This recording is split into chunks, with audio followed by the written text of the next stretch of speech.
নমস্কার বন্ধুরা, তনুশ্রী রান্নাঘরে আপনাদের সকলকে স্বাগত জানাই। আপনারা কেমন আছেন? আশা করছি ভালো আছেন, সুস্থ আছেন।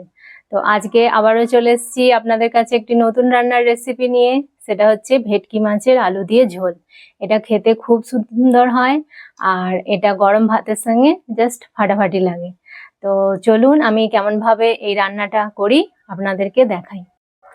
বন্ধুরা, আমি ভেটকি মাছের ঝোল বানানোর জন্য আমি এরকম ভেটকি মাছ নিয়েছি।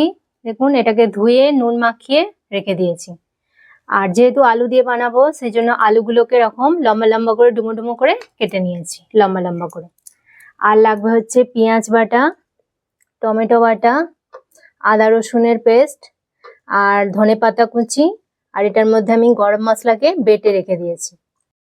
গুঁড়ো মশলার মধ্যে লাগবে লঙ্কা গুঁড়ো, হলুদ গুঁড়ো, কাশ্মীরি লঙ্কার গুঁড়ো, অল্প একটু চিনি লাগবে, লবণ, আর ফোড়নের জন্য শুকনো লঙ্কা আর তেজপাতা নিয়েছি। তাহলে চলুন ঝটপট রান্নাটা আমরা শুরু করার জন্য আমি কড়াই সর্ষের তেল দিয়ে দিচ্ছি। কড়াইটা ভালো করে প্রথমে গরম করে নিয়েছি।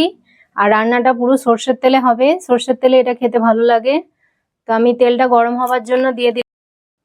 আমি মাছটায় ভালো করে হলুদ দিয়ে হলুদটা মাছের সাথে ভালো করে মাখিয়ে নেব।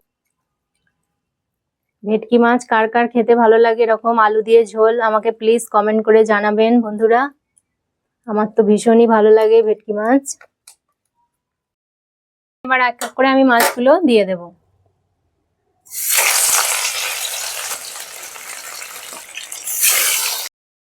এক পিঠটা ভাজা হয়ে গেছে, আমি এবার মাছটা আস্তে আস্তে উল্টে দেবো। খুব সাবধানে আস্তে আস্তে উল্টে দিতে হবে, দিয়ে লাল লাল করে মাছটা ভেজে নিতে হবে। দেখুন কত সুন্দর এক পিঠটা ভাজা হয়ে গেছে, লাল লাল করে মাছগুলো সব ভেজে নেব। দেখুন মাছগুলো আমার দু পিঠই ভালো করে লাল লাল করে ভাজা হয়ে গেছে। আমি এবার মাছগুলো একটা প্লেটে তুলে নিচ্ছি। দেখুন কত সুন্দরভাবে ভাজা হয়ে গেছে।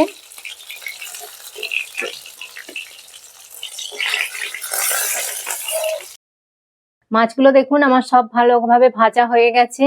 এবার আমি এই তেলেই আলুগুলো এই তেলে ভেজে নেব। ভালো করে লাল লাল করে ভেজে নিতে হবে।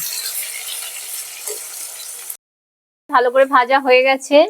দেখুন এরকম সুন্দর করে লাল লাল করে ভাজতে হবে, তবে আলুগুলো খেতে খুব সুন্দর লাগবে ঝোলেতে। তো আলুগুলো আমি সব এইভাবে ভেজে নেব। আলুগুলো আমার ভালোভাবে ভাজা হয়ে গেছে। আমি এবার ঝোলটা শুরু করব। তো তার জন্য প্রথমে আমি দুটো তেজপাতার একটা শুকনো লঙ্কা ফোড়ন হিসাবে দিলাম। এটা একটু ভাজা ভাজা হয়ে যাবে। এবার আমি পেঁয়াজ বাটাটা দিয়ে দিচ্ছি।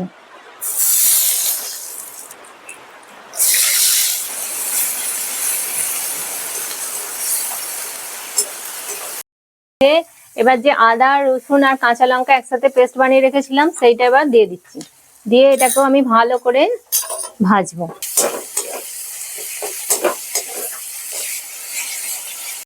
আদা রসুনের পেস্টটাও আমার ভালোভাবে ভাজা হয়ে গেছে, খুব সুন্দর একটা সেন্ট বেরিয়েছে। তো এবার আমি টমেটো বাটাটা দিয়ে দেবো। টমেটো বাটাটা দিয়েও ভালো করে কষাতে হবে, কাঁচা গন্ধটা চলে যায়।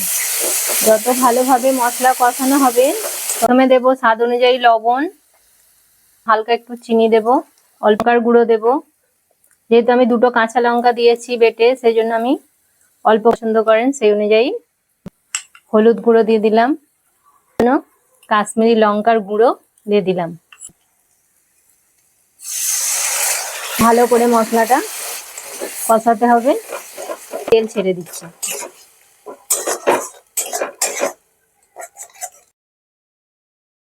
মশলাটা দেখুন আমার ভালোভাবে কষানো হয়ে গেছে, মশলা থেকে তেলও ছাড়তে শুরু করেছে। তো এবার আমি ভাজা আলুগুলো এতে দিয়ে দেবো। দিয়ে মশলার সাথে ভালো করে এটাকে মিশিয়ে নিতে হবে। ভালোভাবে মশলার সাথে এটাকে মিশিয়ে নিয়ে একটু কষাতে হবে। একটু হালকা এই সময় জল দিয়ে দিতে হবে, যাতে মশলার সাথে ভালোভাবে আলুটা মিশে যায়। দেখুন আলুর সাথে মশলাটা ভালোভাবে কষানো হয়ে গেছে আর কি সুন্দর তেলটাও রিলিজ হতে শুরু করেছে। তো এবার আমি জল দিয়ে দেবো। এটা আমি গরম জল করে রেখেছি।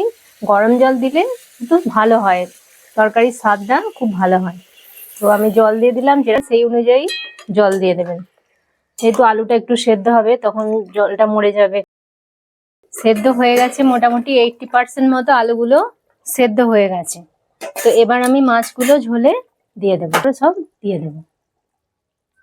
দিয়ে আর একটু চাপা দিয়ে দেবো, তারপরে পুরো সেদ্ধ হয়ে যাবে।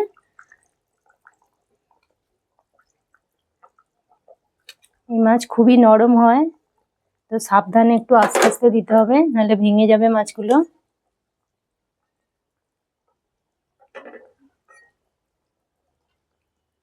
এবার আমি এটা চাপা দিয়ে দেবো আরেকটু। দেখুন আমার একদম ঝোল কমপ্লিট হয়ে গেছে। আলুগুলো আপনাদেরকে দেখাচ্ছি, দেখছেন পুরো কেটে যাচ্ছে, আলুগুলো ভালোভাবে সেদ্ধ হয়ে গেছে।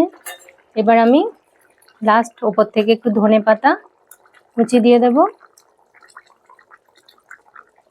আর গরম মশলা দিয়ে দেবো। ভেটকি মাছ এমনি খুব সুস্বাদু হয় খেতে, আর এইভাবে রান্না করলে তো মানে এই মাছ খেতে একদম দুর্দান্ত লাগে। মাংস ফেলে মানে ভেটকি মাছ খাবে, এত ভালো খেতে হয় এটা। তো আমার হয়ে গেছে, আমি এবার গ্যাস বন্ধ করে দিলাম, দিয়ে এবার আমি এটাকে একটু হালকা হাতে এটাকে মিশিয়ে নেব, নিয়ে এটাকে চাপা দিয়ে কিছুক্ষণ রেখে দেবো। তাহলে দেখলেন তো বন্ধুরা, কত সহজেই আমি বানিয়ে ফেললাম এই ভেটকি মাছের ঝোল।